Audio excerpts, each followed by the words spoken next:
여러분 다시 뵙게 돼서 반갑습니다. 아주 여기서 뵈니까 낯익은 얼굴도 계시고 또 새로운 분도 오셨는 것 같아요. 제가 처음 뵙는 분들이 계신 거 보니까 아주 반갑습니다. 제가 이제 작년에 이어서 올해도 이렇게 초청을 받아서 오게 됐는데 제가 지금 사실 한 달 동안 하루도 안 쉬고 지금 계속 강행군을 하고 있습니다. 지난주에도 어제까지 전도회를 했고 또 어제 오후에 침례식도 했고 그래서 상당히 피곤해져 있지만 우리 마석교회는 딱 간다고 하는 생각을 하니까 벌써 마음이 흥분이 되고 기대가 됩니다. 왜냐하면 벌써 아까 여기 우리 찬양대 얼마나 아름다워요. 아까 제가 저기서 들어오는데 여기서 노래 연습하다 저를 확 환영하는데 피로가 싹 없어지더라고요. 정말 우리 마석교회 자랑입니다. 그리고 이렇게 작년에 이어서 여러분들을 다시 뵙고, 작년에는 제가 예언의 말씀을 가지고 여러분들을 뵙게 됐는데 올해는 이제 복음을 가지고 여러분들을 만나게 되었습니다. 매년 뵈니까 좋네요. 내년에도 오라고 하면 또 옵니다. 예. 이번에는 최대의 질문과 최대의 답변, 이런 제목으로 우리가 늘 생각하고 있는 주제이면서 또 정확하게 확실하게 답을 얻기가 어려운, 또 인생에서 대단히 중요한 7가지 주제를 가지고 한 주일 동안 함께 말씀을 나눠보고자 합니다. 오늘은 첫 번째 시간으로 왜 신앙인가, 이런 제목으로 말씀을 드리겠습니다. 우리 사람이 다른 동물과 비교해서 무엇이 탁월한가, 많은 사람들이 우리가 도구를 사용한다, 그런 얘기를 많이 합니다. 그런데 제가 놀라운 영상을 하나 보여드리겠습니다. 한번 잘 보십시오. 좀 길지만 끝까지 보겠습니다.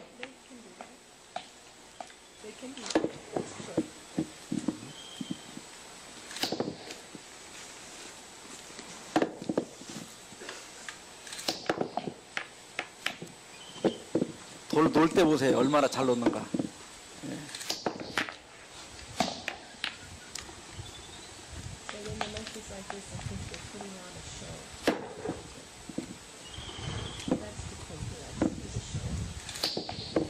He's doing a great job.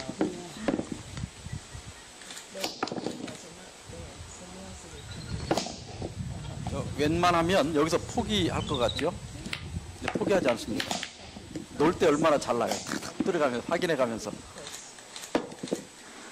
저걸 잘 못 놀면 튕겨나가니까 아주 자리를 잘 잡으려고 뜸을 좀 들이죠. 지금 6번 때렸습니다.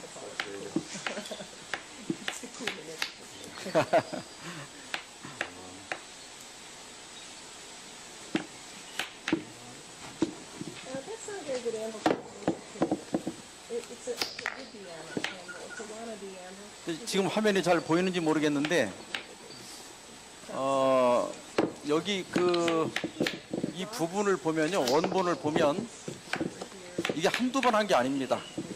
아주 거기가 길이 나가지고 여기가 아주 전문적으로 저렇게 단단한 그 즙액을 빼먹어야 되는데 껍데기가 너무 단단하니까 저걸 깨서 먹는 거예요.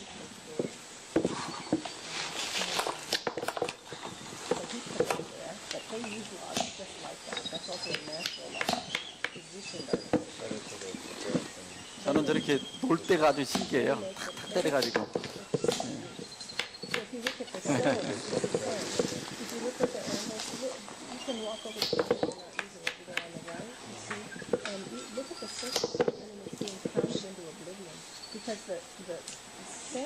깨졌나 다 조사를 하고.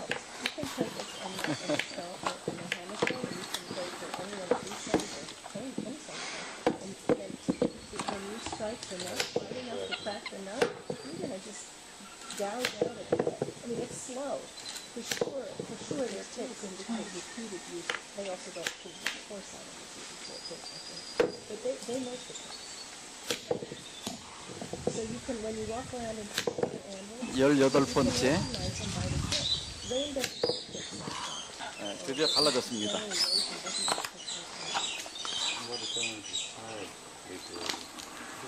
저 정도면 사람 못지 않잖아요? 자, 이제 만찬을 들고 있는데요. 이 사람과 원숭이의 뇌를 비교해 보면 원숭이는 보통 한 350g 정도 된다고 그래요. 근데 사람은 남자가 한 1,400g, 여자가 1,300g. 그러니까 평균을 내면 약 1,350g 정도 된다고 합니다. 그러면 원숭이와 사람의 뇌를 비교하면 사람이 몇 g이 더 많아요? 1,000g. 그런데 원숭이는 350g의 뇌만 가지고도 먹이를 구해서 먹을 수 있어요? 예, 또 먹이 껍질이 단단하면 깨서 먹을 줄도 알죠? 그 다음에 원숭이가 서로 결혼해갖고 새끼도 날 줄 알아요? 예. 그 다음에 새끼도 기를 줄 알죠? 그러니까 350g의 뇌만 가지고도 적어도 원숭이가 생존에는 아무 지장이 없습니다. 예. 새끼도 나서 기를 수 있고 먹이도 구해서 먹을 수도 있고 생존에는 아무 지장이 없어요. 그러니까 우리도 최악의 경우에 350g의 뇌만 가지고도 인간이 생존하는 데는 얼마든지 살아갈 수 있다는 겁니다. 그러면 우리 인간이 원숭이보다 1,000g의 뇌를 더 가지고 있는데 이 1,000g의 뇌를 가지고 우리 사람만이 할 수 있는 유일한 일은 무엇일까? 답은 거의 알고 계시죠? 그건 바로 신앙입니다. 옛말에 서당계 3년이면 풍어를 읊는다 그랬어요. 요즘은 거지계 3년이면 앵벌이를 한다 그러더라고요. 아마 저 주인보다 이 개가 돈을 훨씬 많이 벌 겁니다. 이 개가 얼마나 똑똑한지 어떤 분이 이제 목수를 하시는데 이렇게 나무를 자르려고 자를 꺼내면 이렇게 개가 딱 자를 잡아줍니다. 뭐 몇 번을 해도 딱 발로 잡을 줄 알아요. 그런데 아무리 개가 똑똑해도 기도는 못합니다. 물론 요즘 그 유튜브를 찾아보면 밥 먹기 전에 기도하는 개가 있어요. 사람이 훈련을 시켜가지고. 근데 그거는 훈련에 의해서 그냥 그렇게 하는 거지 정말 개가 신앙을 해서 그렇게 하는 것은 아닙니다. 여러분, 종교는 우리 인간만 가진 아주 탁월한 특징입니다. 성경 다니엘서 4장에 보면 느부갓네살 왕의 이야기가 나옵니다. 이 왕이 궁에서 아주 평강할 때 한 꿈을 꾸고 그 꿈으로 두려워했다 그랬는데 이 평강할 때가 언제냐면 느부갓네살 왕이 605년에 왕이 되어서 562년에 죽었습니다. 근데 그는 초기에 전쟁을 많이 했어요. 그래서 즉위하던 해에 605년에 아수르를 점령했고 586년에 유다를 완전히 멸망시킵니다. 573년에 두루를 정복했고 568년에 이집트를 정복합니다. 이제 거의 주변에 반항하고 대드는 국가는 거의 다 점령했어요. 그리고 말 그대로 평강할 때가 왔습니다. 여기 다니엘 4장의 사건은 이집트를 점령한 568년부터 그가 죽은 562년 기원 전이니까 거꾸로 가죠. 그 사이에 일어난 사건입니다. 느부갓네살 왕이 이룩한 바벨론은 엄청난 성입니다.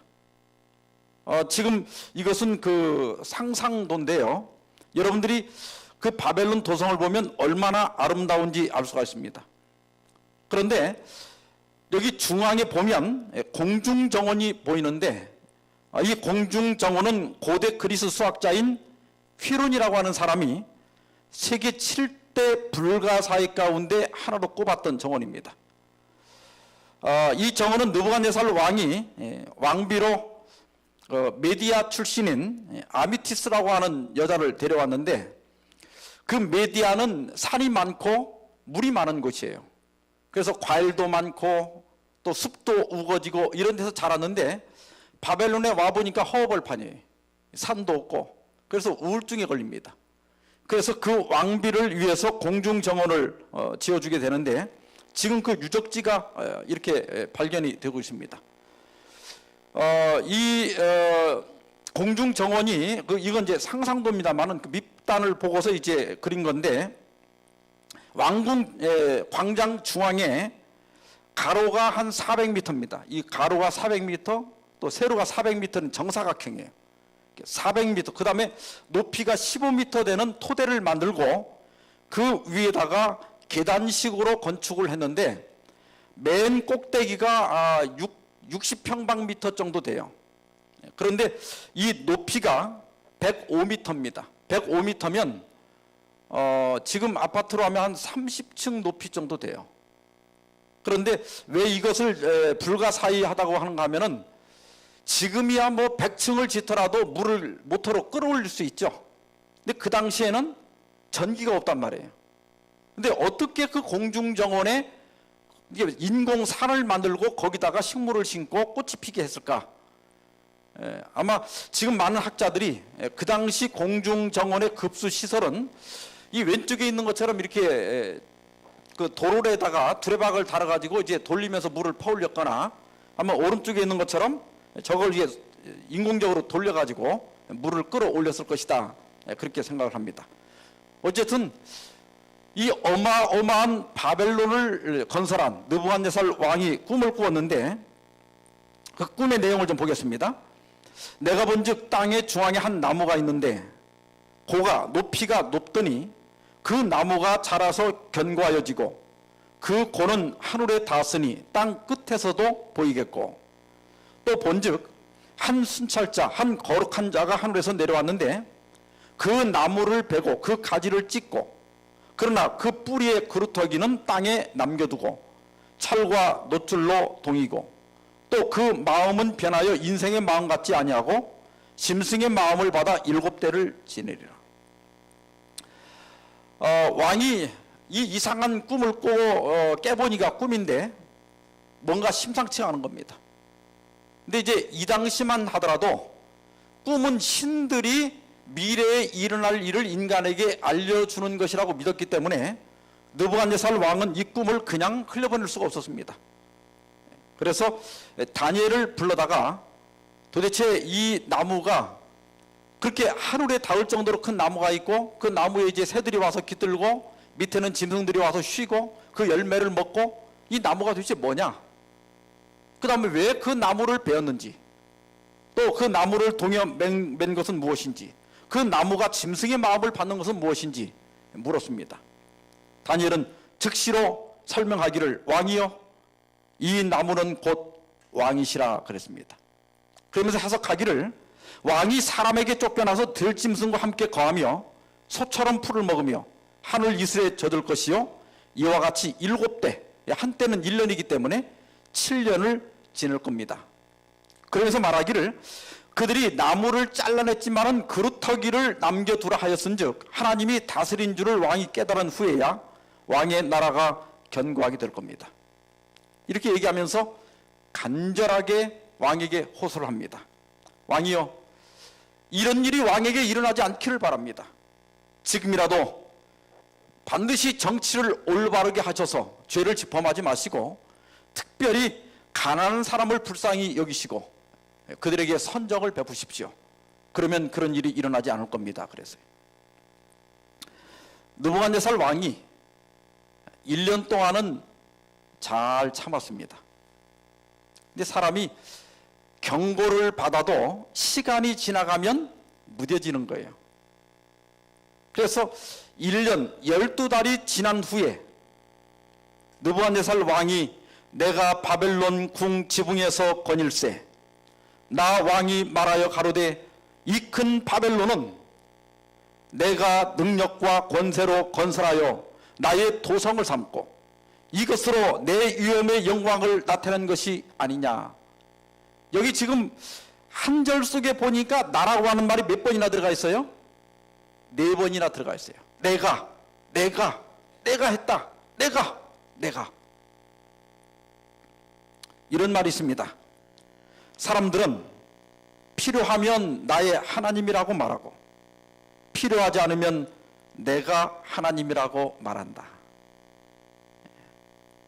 평소에는 하나님도 다 잊어버리고 이 세상 내가 모든 문제를 다 해결할 것처럼 내 맘대로 살다가 시련이 닥치고 어려움이 닥치면 그때 가서야 뭐라 그래요? 하나님 살려주세요. 우리 인간이 그래요. 그러니까 이 느부갓네살 왕도 이제 평강해지고 이제는 자기가 이룩한 어떤 성과가 나타나고 자신감이 생기니까 내가 했다. 내가. 그리고 하나님을 잊어버린 겁니다. 근데 그 말이 느부갓네살 입에서 떨어지자마자 그 예언이 느부갓네살 왕에게 임하게 됩니다. 내가 사람에게 쫓겨나서 소처럼 풀을 먹으며 몸이 하늘 이슬에 젖고 머리털이 독수리털과 같았고 손톱은 새 발톱과 같았었느니라. 많은 주석가들에 의하면 이 느부갓네살의 병은 일종의 정신병인데 자신을 어떤 짐승이라고 생각하고 그 짐승이 사는 모습을 흉내내는 병이라고 그래요. 그 병명이 인사니아 조안 트로피카라고 하는 정신병이 있다고 그래요. 그런 질병을 느부갓네살 왕이 앓게 됩니다. 미친 거죠. 그러다 이제 7년이 찼을 때 다니엘 4장 34절에 보면 그 기한이 참에 나 느부갓네살 왕이 하늘을 우러러 보았더니 내 총명이 다시 내게로 돌아온지라. 정신이 돌아오는 거예요. 언제 어떻게 했더니 제 정신이 돌아왔다고요? 하늘을 우러러 보았더니. 어떤 면에서 우리 인간이 하늘을 우러러 보지 않고 산다면 사실상 짐승과 별 다를 바가 없는 겁니다. 원숭이도 아까 우리가 보는 것처럼 도구를 사용해서 먹을 줄도 알고 결혼을 해서 애도 낳을 줄도 알고 그 새끼를 기를 줄도 알아요. 생존에는 아무 지장이 없어요. 그래서 헬라 사람들은 사람을 안트로포스라 이렇게 불렀습니다. 안트로포스라고 하는 것은 사람은 위를 보는 존재다 그런 뜻이에요. 여기 위를 바라본다고 하는 것은 단순히 하루를 쳐다본다는 말이 아니라 사람은 종교를 가진 존재다. 이 땅에 사는 모든 생물체 가운데서 사람만이 하나님의 존재를 인식하며 살고 또 하나님의 존재를 필요로 하는 존재가 우리 사람이라고 하는 거예요. 그래서 사람을 영혼이라고 부르잖아요. 영혼이라고 볼 때 그 혼은 이렇게 살아있는 생각하고 느끼고 하는 사람을 가리키는 거예요. 근데 그 영이라고 하는 것은 종교성을 가리키는 거예요. 혼은 목숨을 가리키는 것이고 영이라고 하는 것은 종교성을 가리키는 겁니다. 사람은 영혼을 가졌다. 그것은 사람이 살아서 의식하고 생각하고 판단할 줄만 아는 게 아니라 신을 의식할 수 있고 신의 필요를 느끼는 것이 바로 인간이라고 하는 겁니다. 그래서 데이빗 휴먼, 이 사람은 신이라고 하는 존재를 안 믿는 사람이에요. 그럼에도 불구하고 종교가 전혀 없는 사람을 찾아보라. 만일을 찾는다면 분명히 그들은 어느 정도 짐승에서 멀지 않음을 알게 될 것이다. 우리가 사람이 종교를 갖지 않고 산다면 그냥 삶의 형태만 다를 뿐이지 짐승하고 별 차이가 없다는 거예요. 그래서 이 세상에 존재하는 생명체 중에 오직 인간만이 존재를 가지고 있습니다. 그래서 우리가 종교를 갖는다고 하는 것은 특별한 이상한 사람이 되는 게 아니에요. 그것은 인간이라고 하면 본능적으로 자연히 갖게 되는 현상이라고 하는 것입니다. 그래서 여러분, 종교는 인간의 보편적인 현상입니다.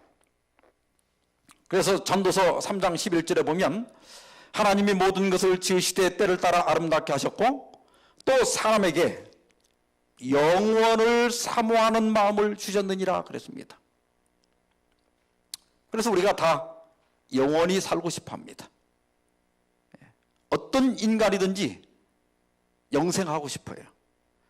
이거 뭐 영화로도 만들어 지금 지고 있습니다만은 지금 사람들이 이제 어떤 치료할 수 없는 질병에 걸렸을 때 냉동해 놨다가 나중에 그 질병을 치료할 수 있는 의학적 기술이 발달하면 다시 냉동해서 녹여가지고 그 병을 치료해서 영생하려고 돈 많은 사람들이 지금 자기를 냉동하고 있습니다. 이건 영화 장면이지만 실제로 냉동을 하고 있습니다. 근데 지금 가장 어려운 게 뭐냐면 세포는 약 85%가 물로 돼 있거든요. 근데 그 딸기 같은 것이 물으면 이렇게 흐물흐물해지잖아요. 그 이제 그 안에 세포가 이렇게 터져서 그렇거든요. 그러니까 사람이 85%가 물이기 때문에 이걸 냉동시키다 녹이게 되면 그 물들이 얼을 때 팽창하잖아요. 그러면서 세포를 터뜨린단 말이에요. 그래가지고 아직까지는 냉동은 할 수 있지만 해동하기는 어려워요. 해동해서 사람을 살리기는 어렵습니다. 근데 이것은 지금도 사람들이 영생을 위해서 이런 일을 하지만 이미 우리가 잘 아는 대로 진시 황제도 불로초를 찾아서 동자들을 세상에 보냈다고 하는 걸 우리가 잘 알고 있죠. 그 다음에 고대 이집트가 이제 피라미드를 만들고 또 사람을 미이라로 만든 것도 다 뭐예요? 다 영생하고 싶어서, 죽고 싶지 않기 때문에 그렇게 한 겁니다. 그래서 뻘코프는 말하기를 우리는 불가피하게 종교적이다 그랬어요. 또 많은 종교학자들은 인간은 치료할 수 없을 정도로 종교적이다. 그건 우리 인간의 자연스러운 현상이다. 성경도 하나님께서 우리에게 영혼을 사모하는 마음을 주셨다. 그래서 종교는 인간의 보편적 현상이고 자연스러운 본능입니다. 조셉 게어는 말하기를 우리가 관찰한 바로는 모든 인간 사회에 종교가 존재한다고 결론 내릴 수 있다. 이 같은 사실은 그 사회가 아무리 미개한 사회랄지라도 또는 그 사회가 아무리 문명화되고 진보된 사회라 할지라도 마찬가지로 적용된다. 그래서 고고학자들이 어떤 시대를 막론하고 삽을 대면 거기에는 반드시 종교가 있었습니다.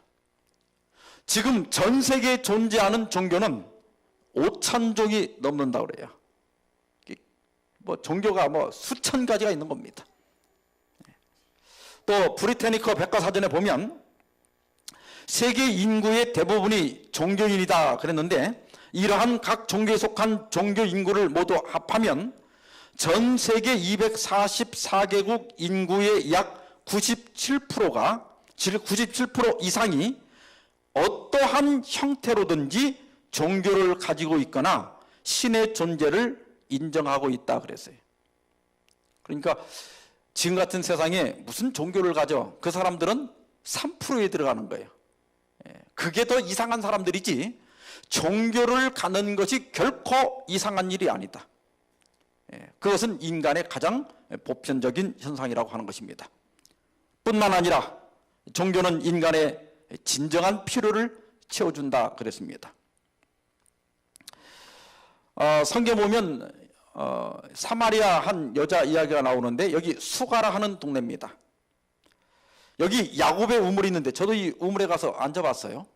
그런데 낮 12시쯤에 한 여자가 물을 길러 나왔습니다. 그런데 이스라엘 사람들은 낮 12시에는 물을 길러 가지 않습니다. 거기는 너무 뜨겁기 때문에 대낮에는 쉽니다. 거기다 이런 관공서도 12시쯤 되면 다 자요. 가보면 없어요, 사람이. 그런데 이 여자가 그렇게 남들이 물 길러 오지 않는 시간에 물을 길러 갔다는 것은 이 여자가 떳떳한 사람이 아니에요. 실제로 나중에 예수님과 대화하는 장면을 보면 이 사람은 남편이 5이나 있었다 그랬어요. 그리고 지금 살고 있는 사람도 자기 남편이 아니었습니다. 이게 남자를 여러 번 바꾼 거예요. 근데 사람은 비슷해요. 바꿔봐야 거기서 거기요.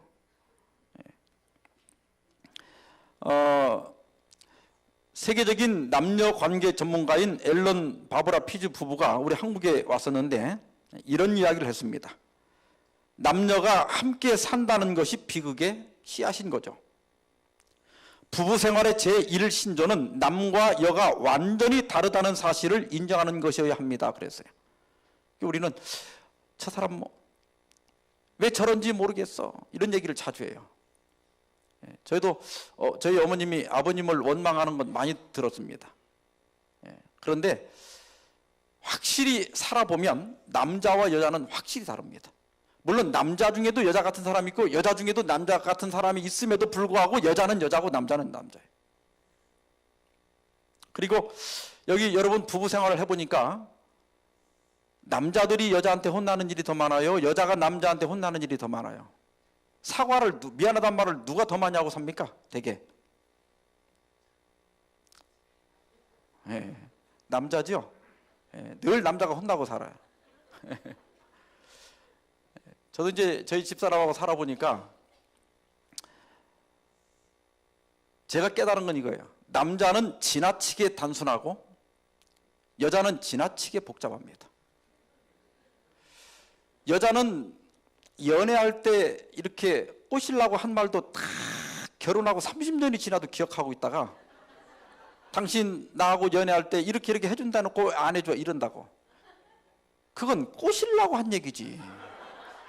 이제 꼬셔서 다시 사는데 이제 같이 살고 있는데 그게 무슨 소용이 있냐고. 근데 여자들은 그걸 안 잊어버려요.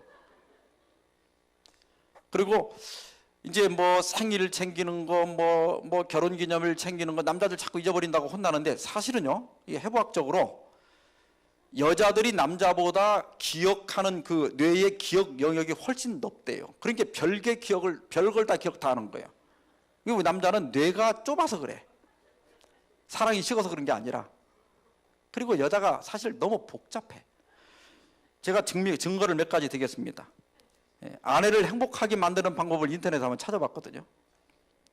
안아준다, 뽀뽀한다, 명품백을 사준다, 요리한다, 청소한다, 처가에 잘한다, 같이 쇼핑한다, 함께 여행을 간다. 그래가지고 기타 약 500여 가지. 제가 다 못 다 적었어요. 그래서 책방에 여자 이야기 책이 도착했는데 이렇게 두껍대. 이거 언제 다 띄냐고. 그러니까 여자는 평생 공부해도 같이 살아봐도 모르겠어요, 여자는. 근데 남자는 너무 단순하다니까. 남편을 행복하게 만드는 방법은 먹인다, 재운다, 가만히 둔다, 딱 3가지.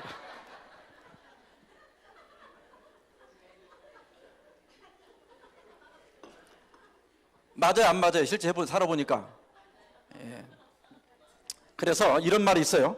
여자는 남자가 여자가 무엇을 원하는지 알아주길 바라며 남자는 여자가 아무것도 바라지 않기를 바란다. 책도 그런 책이 있어요. 여자는 졸고 있는 남자를 증오한다. 그게 무슨 뜻이냐면 연애할 때는 남자들이 여자가 눈빛만 달라져도 알아차리고 해준단 말이에요. 근데 결혼하고 나니까 미장을 갔다 와도 모르고 옷을 바꿔 입어도 모르고 기분이 좋아도 모르고 맨날 밥만 달라고 그런단 말이에요. 그러니까 이제 졸고 있다 이 말은 뭐냐면 남자에게 관심이 여자한테 관심이 없어지는 거예요. 내가 정말 기분이 좋은지 나쁜지, 내가 옷을 갈아입었는지, 새 옷을 사 입었는지 안 사 입었는지. 여자는 그런 남자를 증오한대요. 그런데 사실은 남자가 연애할 때를 빼고 그 아내의 변화를 그렇게 알아차린다고 하는 것은 기적에 가까운 거예요. 거의 불가능해요. 진짜 미장원 갔다 와도 모른다니까. 우리가 뭐 언제 뭐 그렇게 똑바로 쳐다보고 사나? 대충 보고 살지. 몰라요. 그건 사랑이 식어서가 아니에요. 근데 하나님께서 이렇게 만든 이유가 뭐냐면 사람이 여러분 신우 때처럼 남편이 맨날 집에만 뛰어들어온다고 하면 그 남자 회사에서 잘린다니까. 그래서 하나님께서 가정을 이루어야 되니까 한 1년 6개월, 길어야 30개월 정도 눈에 콩깍지가 씌어갖고 여자한테 매달리게 했다가 일단 결혼하고 애가 나면 이제 일적으로 관심이 쏠리게 만들었어요, 인간을. 그래야 한 가정을 먹여 살릴 수가 있거든. 그러니까 일 열심히 하면 되는 거예요. 여기 아까 그 앨런 바버라 부부는 이렇게 얘기했습니다. 결혼을 앞둔 연인이나 이혼을 고려 중인 부부에게 어떤 조언을 하겠느냐는 물음에 평범 속의 진리를 답했다. 자기처럼 생각하고 행동하길 바란다면 누구를 만나더라도 똑같은 문제가 생길 수밖에 없지 않겠어요? 대화를 피하지 말고 원하는 바를 명쾌하게 털어놓되 서로에게 바뀌기를 강요하지 않아야 해요. 근데 우리가 되게 싸우는 이유가 상대방을 바꾸려고 하다 싸우는 거예요. 근데 여기 연세 많이 드신 분들 결혼 생활 30년, 40년 이렇게 해보니까 배우자가 바뀌어요, 안 바뀌어요? 안 바뀌어요. 나부터도 안 바뀌잖아요. 안 바뀝니다. 제가 저희 부모님 돌아가실 때까지, 어머님 돌아가실 때까지 모시고 살았는데 안 바뀌어요.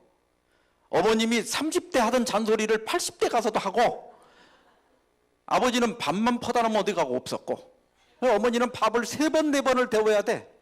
그래서 저는 지금 제가 기숙사 생활을 하던 지금 연수원 들어가서도 밥만 차려놓고 밥 됐다 소리만 하면 얼른 뛰어가. 나는 우리 아버지, 어머니가 하도 싫어하는 걸 봐가지고 밥은 제가 닦아서 먹어요. 그거 하나만 가서 먹으면 되는데 언제 먹어도 먹을 건데, 저희 아버님은 밥만 갖다 놓으면 꼭 딴짓을 해가지고 어머니하고 그것 때문에 평생을 싸워, 돌아가실 때까지 싸웠다니까. 단순한 것도 안 바뀌어요. 마릴린 퍼거슨은 아무도 다른 사람을 변화하도록 설득할 수는 없다. 우리는 누구나 단지 내면에서만 열 수 있는 변화의 문을 지키고 있다. 논쟁이나 감정적 호소에 의해서는 다른 사람이 가진 변화의 문을 열 수 없다 그랬어요. 그러니까 자기가 스스로 바꾸려고 해야 바꿔지는 거지, 상대방이 잔소리를 해갖고는 절대 안 바뀌는 거예요. 그래서 얘기를 한두 번 해본 다음에 이건 안 되겠다 하면 포기해야 돼요. 그렇다고 이혼할 수도 없잖아요. 그러니까 포기하고 살아야 돼요. 제가 근데 이상하게 꼭 결혼할 때는 반대 성향을 가진 사람하고 만나더라고. 저는 이제 꼼꼼하고 체계적이고 질서를 좋아하고 정리정돈하는 걸 좋아해요. 저희 집 사람은 저하고 완전히 반대입니다. 저는 잘 때도 자리에 딱 누우면 아침에 이렇게 잠든 상태에서 그대로 눈을 뜨는데, 저희 집 사람은 이게 손을 딱 펴고 자야 돼. 저희는 이제 부모님을 모시고 살다 보니까 방이 좁아가지고 침대를 못 놓고 항상 이불을 펴고 살았거든요. 근데 이불을 이제 필 때 방도 좁으니까 이제 한쪽 벽에 붙여서 이불을 피잖아요. 제가 항상 벽 쪽에 자야 돼. 집사람 넓은 데에 자야 돼. 이렇게 하고 자야 되니까. 이게 성격도 외향적이고. 그런데 하여간 저희 집사람은 텔레비전 리모컨을, 집사람이 키면 리모컨을 찾을 길이 없어. 어디다 놨나 자기도 몰라. 아니, 사람이 머리를 빗을 때 거울 앞에서 빗잖아요. 아, 그럼 너 쓰고 거기다 놓으면 되는데 왜 빗을 들고 돌아다니는 게 아무 데나 넣어갖고 빗을 찾을 수가 없네. 제가 그걸 고치려고 그렇게 잔소리를 해도 안 되는 거예요. 그러니까 자꾸 부부싸움이 나는 거예요. 아무것도 아닌 거 가지고. 그러니까 그 둘 중 하나입니다. 문제를 없애든지 포기하든지. 그래서 제가 저희 집의 빗은 제가 쓰는 건 끈으로 다 붙들어 매놨습니다.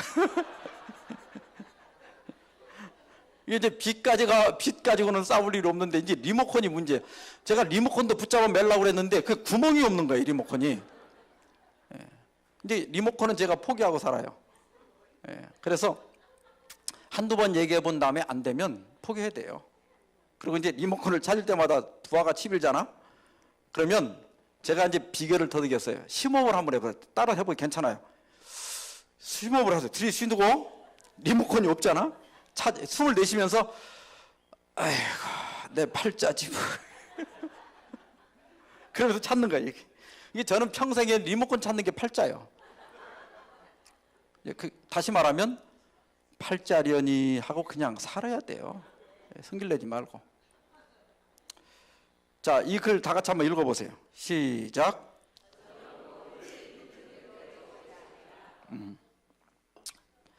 여러분, 우리가 저녁 노을을 보면서 성질 내는 사람 없죠? 있는 그대로 즐기는 거예요. 우리의 배우자도 있는 그대로 즐겨야 돼요. 근데 제가 우리 집사람 같은 사람 살아보면요, 남자가 얼마나 편한지 몰라. 잔소리가 없어. 자기가 이렇게 잘 잊어버리니까 잔소리를 안 한다니까? 잔소리는 내가 많이 해. 저는 온갖 게 다 보이는 거예요, 눈에. 근데 저희 집사람은 어디 일어나도 넘어다니면서도 안 보여. 아무렇지도 않아. 생존에 아무 지장이 없어. 그러니까 같이 살아보니까 참 좋은 사람이에요. 그러니까 사람이 장점이 다 있는 거야. 근데 근데 그 대신 이제 저희 집 사람은 딱 저보고 항상 뭐든지 제가 찾아주거든요. 제가 찾아줄 때마다 하는 얘기가 나는 당신만 안 잊어버리면 돼. 그래. 왜냐면 내가 다 찾아오거든. 이 사마리아 여인이 남자를 5명이나 바꿔봤지만 그게 그거예요. 바꾸지 말고 그냥 사세요. 예수님께서 물 좀 달라 그랬어요. 예수님이 접근하신 거예요. 그랬더니 이 사마리아 여자가 아니 당신은 유대인인데 왜 사마리아 사람인 나한테 물을 달라고 합니까? 그래요.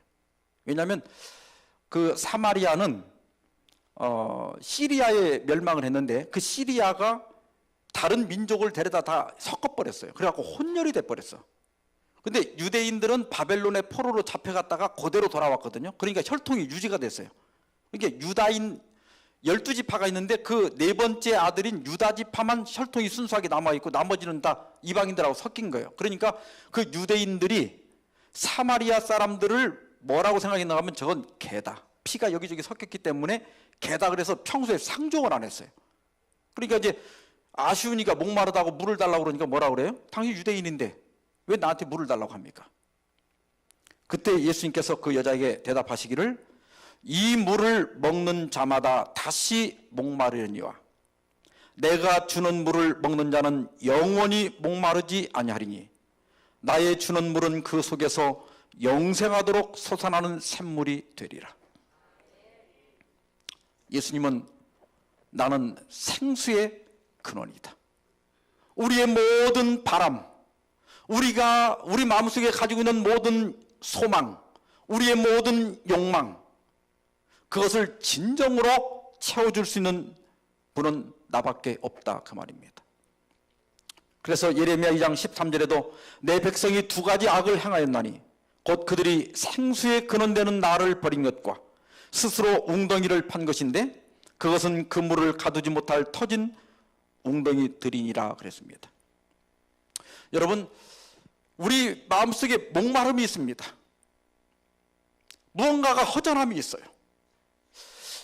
우리가 살면서 인생은 이게 아닌데 그런 생각이 있는 거예요. 사람들은 그 허전함을 채워보기 위해서 온갖 것을 다 해봅니다. 친구도 사귀어보고 게임도 해보고 놀러도 가보고 술도 먹어보고. 그러나 여기 말씀하시기를 너희가 판 그 웅덩이는 물을 가두지 못할 터진 웅덩이다 그랬어요. 왜냐하면 하고 나면 할 때는 조금 괜찮은 것 같은데 그 뒤에 더 큰 허무함이 밀려오는 거예요. 그래서 파스칼은 말하기를 인간의 마음은 어떤 피조물로도 채워질 수 없고 오직 창조주 하나님에 의해서만 채워질 수 있으며 예수 그리스도에 의해서 계시된 하나님의 형상을 한 빈 공간이 존재한다. 우리의 마음속에, 인간의 영혼 속에 하나님의 형상을 한 빈 공간이 있다는 것입니다. 사람들이 그 정체를 모르기 때문에 많은 사람들이 그것을 쾌락에서 찾으려고 하고 물질에서 찾으려고 하고 사랑에서 찾으려고 합니다. 집을 사면 좀 행복해질까? 좋은 차를 좀 사면 행복해질까? 돈을 벌어보면 행복해질까? 내가 스포츠를 해보고 오락에 빠져보고 또 뭐 맛있는 걸 먹어보고 게임을 하고 노름을 하고 그러면 그 심령이 채워질까 하지만은 터진 운동입니다.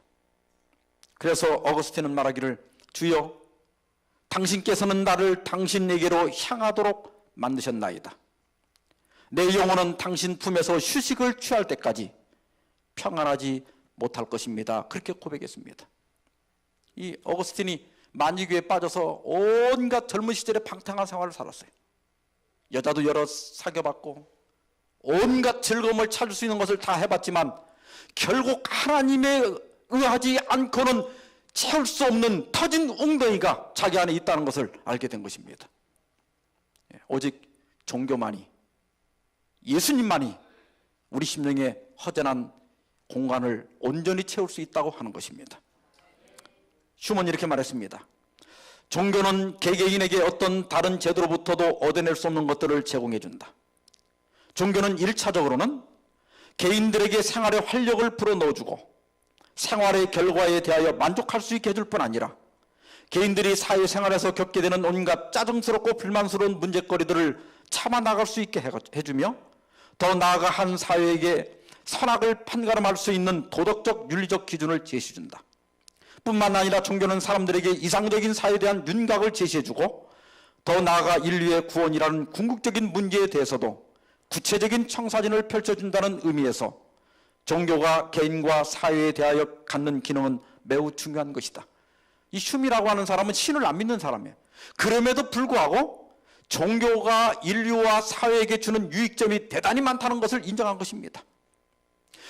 혹 신이 없다 할지라도 종교를 갖는 것은 한 개인의 행복과 가정의 행복, 나아가 이 사회의 안녕을 위하여 대단히 중요하다고 하는 것입니다.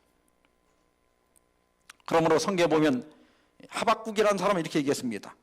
비록 무화과 나무가 무성치 못하며 포도나무의 열매가 없으며 감람나무의 소출이 없으며 밭에 식물이 없으며 우리의 양이 없으며 외양간에 소가 없을지라도 없고 없는 거예요.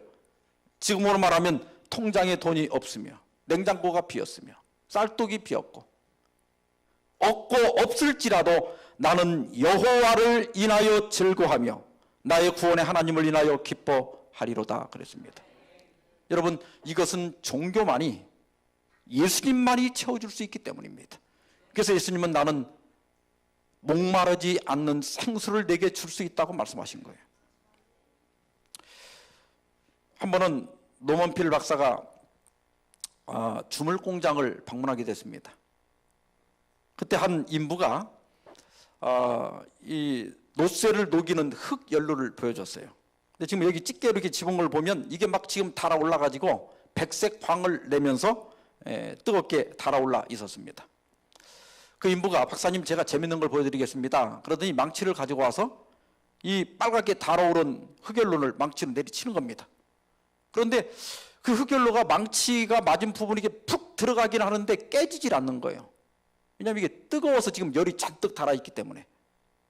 그 다음에 그 옆에 있는 식은 그 흑연료를 하나 가지고 오더니 이번에는 뭐 힘줄 것도 없이 망치를 들고 손목만 조금 움직여서 탁 때렸는데 이게 수십 조각으로 부서지는 겁니다. 노먼필 박사는 이때 경험을 가지고 이렇게 얘기했습니다. 신앙은 우리의 삶에 열을 가한다. 그래서 신앙을 하는 사람은 삶에 고난이 오고 위기가 닥쳐왔을 때도 쉽게 깨어지지 않는다. 신앙에 열이 있기 때문에. 그러나 신앙이 없는 사람은 조그만한 시련에도 쉽게 부서질 수 있다 그랬습니다. 그래서 우리가 신앙을 가져서 손해볼 것은 하나도 없습니다. 신앙은 인간이라면 누구나 하는 것이고 신앙을 가짐으로써 손해볼 것은 하나도 없습니다. 그렇다면 정말 신은 존재하는가? 하나님은 정말 존재하는가 하는 것입니다. 첫째, 만물에는 이 세상 모든 존재하는 것에는 제1원인이 있습니다. 예를 들면 어떤 제품이 하나 있다면 반드시 그 제품을 만든 제작자가 있습니다. 맞습니까? 여러분, 여기 지금 컵이 이렇게 있는데 이 컵이 저절로 생겼을까요? 누가 만든 사람이 있을까요? 이 컵이 저절로 생길 가능성이 한 1억 년쯤 되면 이런 게 하나 생겨날까요? 저절로? 절대 그런 일이 없습니다. 어떤 무엇인가가 존재한다면 반드시 그것을 만든 제작자가 있습니다. 여러분, 저는 부모님이 계실까요? 안 계실까요? 내가 아까 부모님 얘기를 하지 말았어야 되는데. 근데 제가 안 했더라도 제가 부모님이 있을까요? 없을까요? 뭘 보니까 알 수 있어요? 예? 예. 내가 있다는 사실이 나를 낳아준 아버지, 어머니가 있다는 것을 증명합니다. 여러분들이 저희 아버지, 어머니를 한 번도 못 봤어도 나라고 하는 사람을 여러분들이 보는 순간 저 박성화 목사에게 아버지, 어머니가 있다, 이렇게 믿을 수 있습니다. 맞아요? 저는 아버지만 있고 어머니는 없이 태어났을까요? 절대 그런 일 없어요. 제가 있다는 자체가 저는 아버지도 있고 어머니도 있다는 것을 증명합니다. 그래서 누가복음 3장에 보면 예수님이 가르침을 시작할 때 30세쯤 되시니라 한 다음에 사람의 아는 대로는 예수님이 요셉의 아들이니 요셉의 이상은 헬리요 하면서 쭉 조상을 거슬러 올라가요. 족보가 나옵니다. 그 이상은 에노스요, 그 이상은 셋이요, 그 이상은 아담이요, 그 다음에 뭐라 그랬어요? 그 이상은 하나님이시니라. 그러니까 예수님도 쭉 거슬러 올라가면 최종적으로 인류의 최초의 사람이었던 아담이 나오고, 그 아담도 저절로 생긴 게 아니라 누군가 만드신 분이 있는데 그분이 하나님이라. 믿음은 시냇물을 보고 큰 바다가 있음을 아는 것이다 그랬어요. 여러분이 바다를 한 번도 가보지 못했더라도 시냇물이 계속 흘러내려가는 걸 보면 저 시냇물이 어딘가는 모여서 바다를 이루고 있을 것이라고 하는 것을 우리가 믿을 수 있죠. 마찬가지로 내가 있다면 우리 아버지 어머니가 있고, 우리 아버지 어머니가 있다면 할아버지 할머니 외할아버지 외할머니가 있을 것이고, 또 위로 올라가다 보면 인류의 첫 조상이 나오고, 첫 조상이 나온다면 여러분 이런 컵 하나도 저절로 1억 10억 50억 년이 가도 저절로 만들어질 수 없다면 생명체가 창조자가 없이 저절로 존재한다는 것은 있을 수가 없는 겁니다. 그래서 로마서 1장 20절에 보면 창세로부터 그의 보이지 아니하는 것들 곧 그의 영원하신 능력과 신성이 그 만드신 만물에 분명히 보여 알게 되나니 그러므로 저희가 핑계치 못할지니라. 하나님을 부인하는 사람들이 나중에 나는 하나님 몰랐습니다 하고 핑계하지 못한다는 거예요. 왜냐하면 이 세상에 존재하는 질서와 모든 법칙은 그것을 만든 설계자가 있다고 하는 사실을 증거한다는 것입니다. 지금 여러분들이 보시는 왼쪽에 있는 나무가 육하나무고, 지금 오른쪽 꽃 위에 앉은 그 나방이 육하나방입니다. 그런데 이 육하나방이 그 육하의 꽃가루를 이렇게 모은 다음에 육하 그 암술, 꽃에 보면 수술이 있고 암술이 있잖아요. 그 암술 씨방에다가 구멍을 파요. 이 육하나방이 구멍을 파고 거기다가 알을 낳은 다음에 그 육하 그 수술해서 가지고 온 꽃가루를 갖고 구멍을 메꿉니다. 그러면 그 암술하고 그 벌이 갖다 메꾼 수술이 서로 수정이 돼가지고 씨를 맺어요. 그러면 육하나방 그 알이 이제 애벌레가 나올 거 아닙니까? 그 애벌레가 무엇을 먹고 사는가 하면 육하의 씨를 먹고 살아요. 그러니까 이 육하나무하고 육하나방은 똑같은 시기에 나타나야만이 존재할 수 있어요. 만약에 이게 진화론자들의 주장대로 만약 예를 들어서 육하나무가 먼저 생겼고 육하나방이 한 100년 후에 생겼다면 육하나무가 생겼더라도 생존이 안 되는 거예요. 왜냐하면 씨를 맺을 수가 없는 거예요. 씨는 육하나방에 의해서만 수정이 되는 거예요. 육하나방이 없으면 육하나무가 수정이 안 돼요.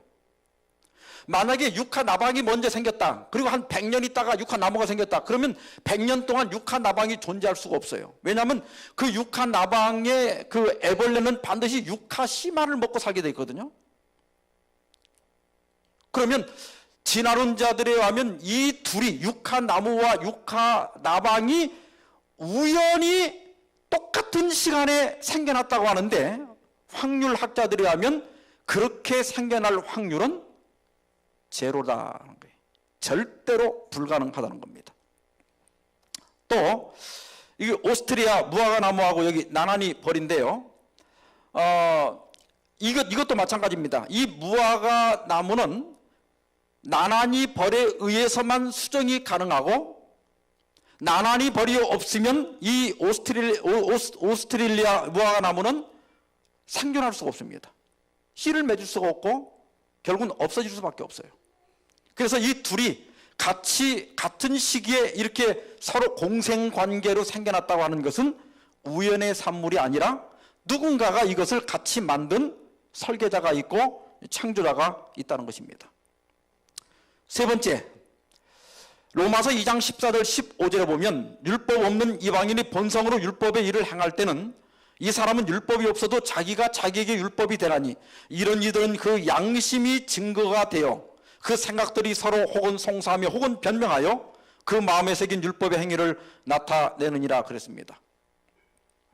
사람은 누구나 자기가 하려고 하는, 자기가 원하는 것과 때로는 반대되는 어떤 양심의 소리를 들을 때가 많이 있습니다.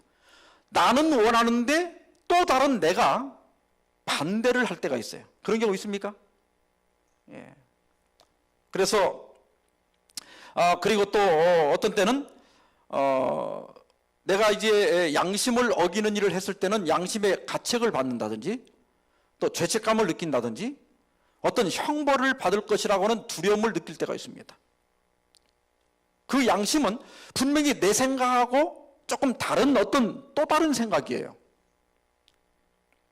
아시시의 프란치스코가 만유교에 빠져서 부절제한 생활을 살다가 회심하고 돌아옵니다. 그래서 그가 한 번은 하나님께 그렇게 기도해요. 주여, 이 정욕에서 저를 좀 구해 주십시오.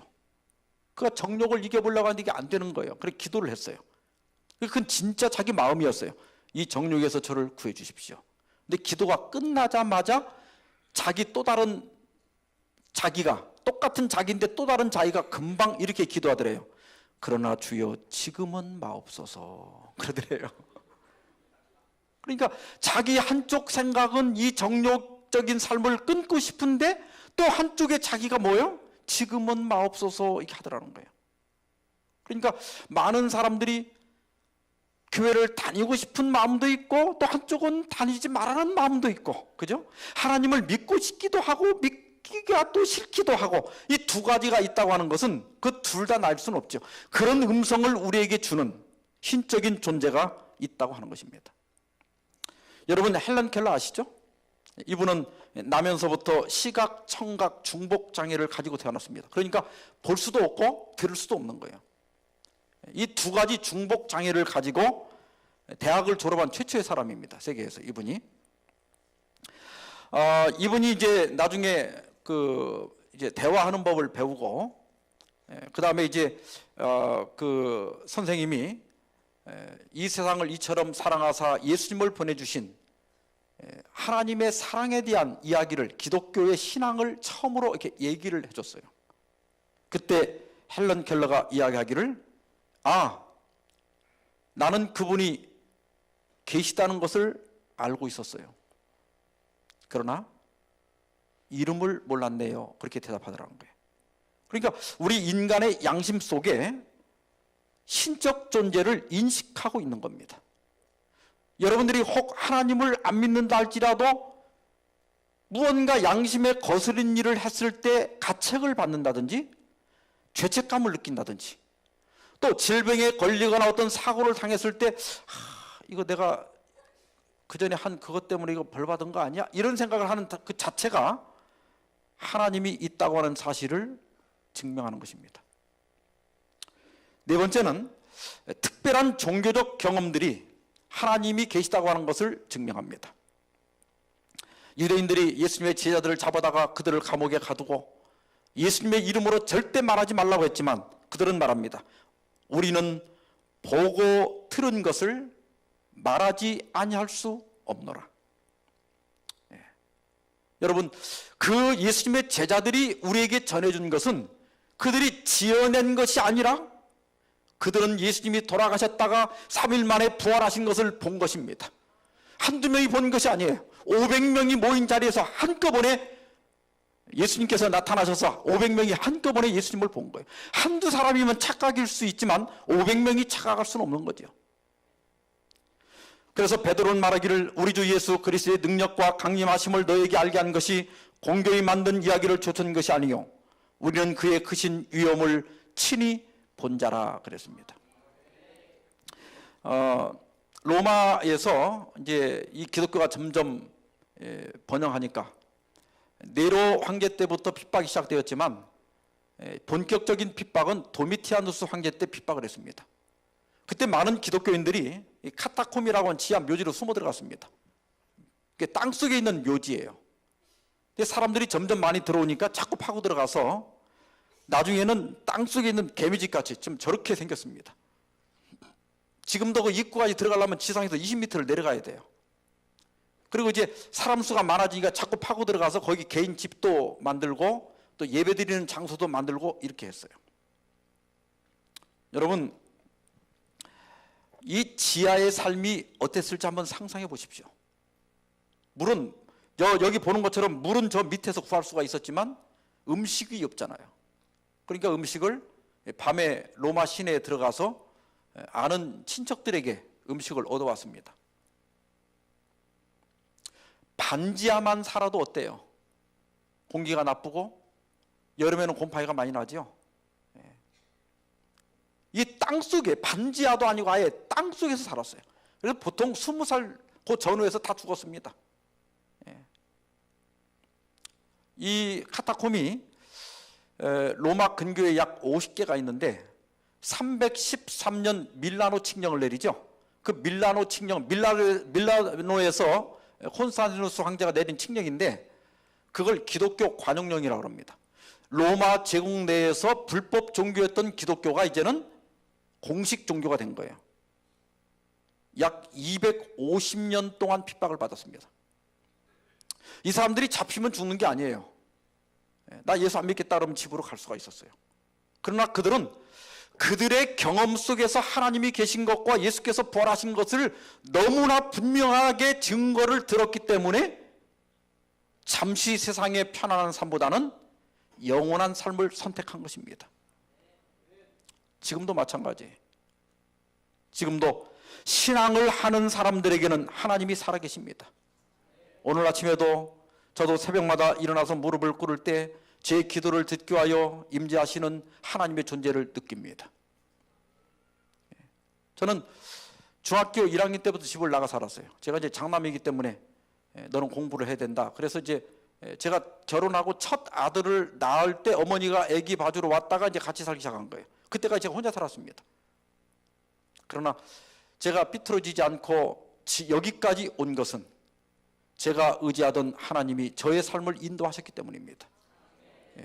저도 유혹이 있었고 좌절할 때도 있었고 위험한 때도 있었지만 그 하나님이 저를 지금까지 인도하셨고, 그래서 저는 그 하나님이라고 하는 존재가 단순한 지식적 존재가 아니라 내가 오늘 저녁에 잠들기 전에도 부르면 즉시로 그 부르짖음을 듣는 살아있는 하나님인 것을 저는 압니다. 이렇게 하나님의 존재는 제1원인이 있기 때문에 또 이런 지적 설계자로서 또 우리 양심이 또 우리의 경험이 하나님의 존재를 인정하고 있습니다.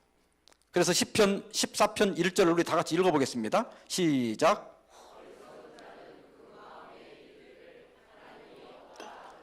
성경은 하나님이 없다는 사람을 뭐라고 그랬어요?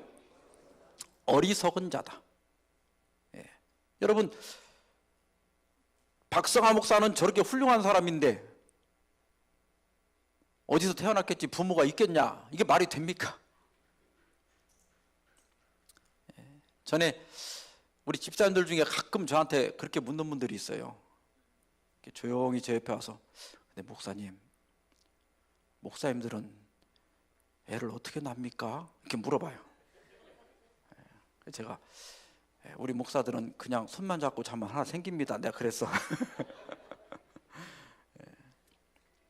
여러분, 생명이 태어났다는 것은 반드시 부모가 있다는 증거예요.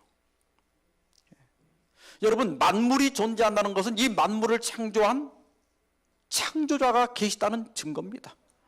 그래서 하나님이 없다는 사람은 성경은 어리석다 그랬어요. 안토니 플루라고 하는 사람은 영국에서 50년 이상 영향력이 있는 무신론자였습니다. 이 사람이 유신론자로 바뀌었어요. 이 사람이 그 바꾸게 된 이유를 이렇게 얘기합니다. 이렇게 마음을 바꾸게 된 결정적인 두 가지 요인이 있었다. 하나는 물리적 우주의 완전한 복잡성 뒤에는 하나의 지성이 존재함에 틀림없다는 아인슈타인과 다른 과학자들의 언급에 대한 나의 커져가는 공감이었다. 여러분, 이 우주에 이게 운행하는 걸 가만히 보면 이게 보통 신기한 게 아니에요. 만약 우리 지구가요, 태양 쪽으로 10cm만 가까이 가도 거의 모든 생물이 죽습니다. 타서 죽고 10cm만 멀어도 다 얼어 죽습니다. 이렇게 정교하게 유지된다고 하는 것은 누군가가 이것을 운행하고 있는 사람이 신이 있다는 거예요. 그 다음에 두 번째는 물리적 우주보다 훨씬 더 복잡한 생물체들의 완전한 복잡성은 지적 근원에 의해서만 설명되어질 수 있다는 내 자신의 통찰력이었다. 생명의 기원과 번식의 기원은 수많은 노력들에도 불구하고 단순히 생물학적 관점으로는 설명되어질 수 없다고 나는 믿는다.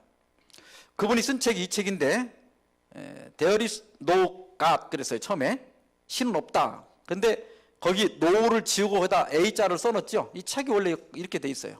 이 말은 뭐예요? 신이 없다 해서 신은 있다로 이제 바뀐 거예요. 근데 이분이 그렇게 한 것은 뭐냐면 여기 리처드 도긴스라고 하는 사람은 무신론자입니다. 진화론자예요. 이게 진화론에 대해서 얘기합니다.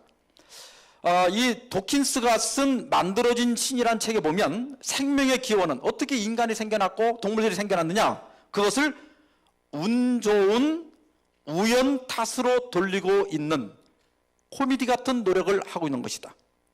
만약 최고의 논리적 주장이 단지 억세게 운 좋은 우연이라면 게임은 끝났다. 아무도 그 주장을 들으려 하지 않을 것이다. 그것이 내가 이런 결론을 내리도록 한 근거인 것이다. 진화론에 대해서 그렇게 얘기했습니다. 어떻게 인간이 처음 존재하게 됐을까? 어떻게 첫 생명이라고 하는 것이 존재하게 됐을까? 여러분, 생명은 기적입니다. 지금 인간이 가진 모든 과학을 총동원해도 여러분이 산에 가서 쉽게 밟아버리는 들꽃 하나를 만들 수가 없습니다. 아무리 과학이 발달해도 과수원이 없어지고 공장에서 사과가 나올 일은 절대로 없습니다. 여러분, 생명은 창조되는 거예요. 인공적으로 절대로 생명을 만들 수가 없습니다.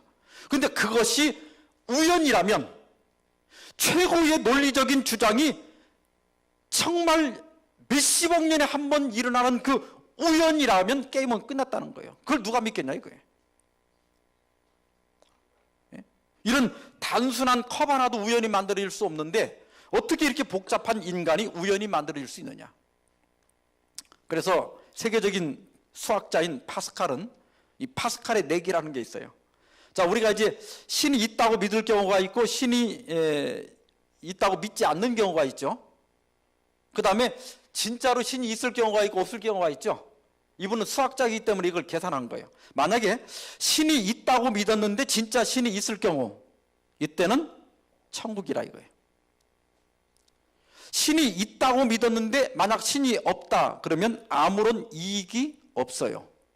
그죠? 만약에 신을 믿지 않았는데 신이 있다, 평생 나는 신 믿지 않고 살았는데 진짜 신이 있다 그러면 지옥이에요. 이건 망하는 거예요. 신이 없다고 믿었는데 진짜 없다면 아무런 이득이 없어요. 그래서 이 수학자인 파스칼이 내린 결론은 신을 믿는 것이 신을 믿지 않는 것보다 이득이다. 우리가 유실론자가 되어서 수학적으로 계산해 볼 때 손해 볼 게 전혀 없다는 거예요. 여러분들이 교회 다녀서 손해 볼 게 전혀 없습니다. 저희 가정은 철저한 유교 집안이었습니다. 근데 저희 아버님이 청년 때 최초로 이런 세미나에 가서 예수님을 믿게 됐어요. 신기한 게 뭐냐면 저희 아버님이 이제 그 형제들, 우리 삼촌들이랑 고모들한테 전도를 했거든요. 근데 지금 이제 거의 다 80세가 다 넘으셨는데 신기한 게 뭐냐면 저희 아버님 그 형제들 5남매 중에 예수님을 믿은 사람은 지금 다 살아계시고 예수님을 믿지 않는 사람은 다 돌아가셨어요. 예외 없이 돌아가셨어요. 배우자까지 다 돌아가셨어요. 많이 살아야 70대 조금 더 살고 보통 60대에서 돌아가신 분도 많고요. 그런데 신앙을 하신 분은 다 살아계십니다. 그래서 여러분들이, 저희 아버님도 그래요. 내가 만약에 신앙을 안 했으면 나도 벌써 죽었을 것이다. 그런 얘기를 하지. 잠언 9장 10절입니다. 다 같이 한번 읽어봅시다. 시작. 여호와를 경외하는 것이 지혜의 근본이요 거룩한 자를 아는 것이 명철이니라. 우리가 정말 지혜로운 것, 정말 명철한 것이 무엇이냐? 그것은 여호와를 경외하는 것이다. 하나님을 믿는 것이다. 결국 신앙은 선택입니다. 크게 이 지구와 인류가 어떻게 존재하게 되었느냐, 크게 나누면 진화론과 창조론이 있죠. 근데 여러분, 진화론과 창조론 둘 다 과학적 사실입니까? 아닙니까? 어떤 게 과학입니까? 과학이라고 하는 것은 가정을 한 다음에 증명을 해야 돼요. 그죠? 실험을 해가지고 100번 했을 때 100번 똑같은 결과가 나타나야 과학입니다. 그게 과학적 사실이에요.